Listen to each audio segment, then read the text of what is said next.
Sheikhani wuxuu lug ku tegay xaramka barakaysan si uu u guto acmaasha xajka. Muddo 3 sannadood ayuu u kala gooshay Koonfur Afrika iyo Sacuudi Carabiya. Wuxuu jaray masaafo gaaraysa 6472 kiiloomitir. Wuxuu isaga tallaabay 8 waddan. Haddii uu diyaarad raaci lahaa 8 saacadood ayuu ku caga dhigan lahaa magaalada Jidda. hadduuse ku safri lahaa maraakiibta xamuulka daabula 20 maalmood ayuu ku gaari lahaa dekedda King Cabdulcasiis ee magaalada Dammam. hase yeeshee si uu alle ugu dembi dhaafo kitaabkiisana loogu qoro acmaal saalixa ayuu ku doortay socdaal dhib badan oo masaafadiisu dheer tahay inuu ku tago xaramka barakaysan.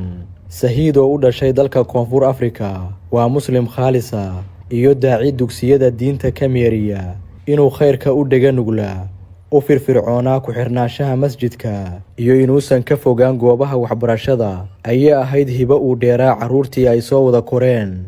dhaqamadiisa wanaagsan ee yaraantiisii ayaa daboolka ka qaaday inuu cibaadada alle u go'i doono. 30kii bishii Agost ee sannadii 2018 maalinimo khamiisa ayuu ninkani sahaydiisa ka soo qaatay magaalada Cape Town ee dalka South Africa. maalinkuu lugta soo bilaabay wuxuu alle ka baryay inuu dhib la'aan ku gaarsiiyo xaramka barakaysan.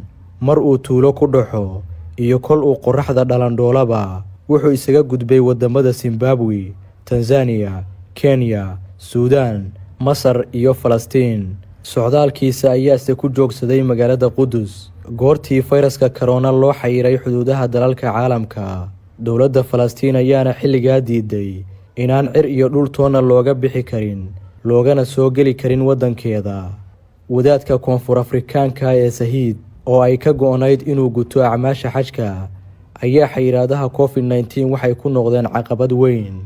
wuxuuse fursad u helay inuu salaadaha ku oogo masjidka Al-Aqsa oo ah masaajidka saddexaad ee ugu barakada badan adduunyada.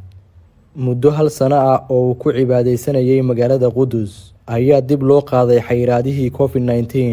xilligaa culimo reer Falastiina ayaa waxay ka codsadeen inuu diyaarad ku tago magaalada Maka oo raaco jameeca u socotay xajka, balse sheikhan ayaa diiday inuu diyaaradda fuulo. wuxuuna ka tallaabay xuduudka Falastiin isagoo lug ku galay dalka Urdun kadibna uga sii gudbay magaalada Madiina oo uu maalmo nasiina ah ku qaatay ka hor intuusan gaarin magaalada Maka al-Mukarrama oo ahayd hadafkii uu weligii ku taamayay. Sahiid oo suxufiyiinta la hadlay markii uu xaramka gaaray ayaa wuxuu sheegay in marka uu xajka soo dhammaysto uu u soo lugayn doono magaalada Cape Town ee waddanka Koonfur Afrika. sheikhan ayaana sidaa ku noqday qofkii masaafada ugu badan u lugeeyay xaramka taariikhda casriga inta la og yahay si alle uu ugu dembi dhaafo.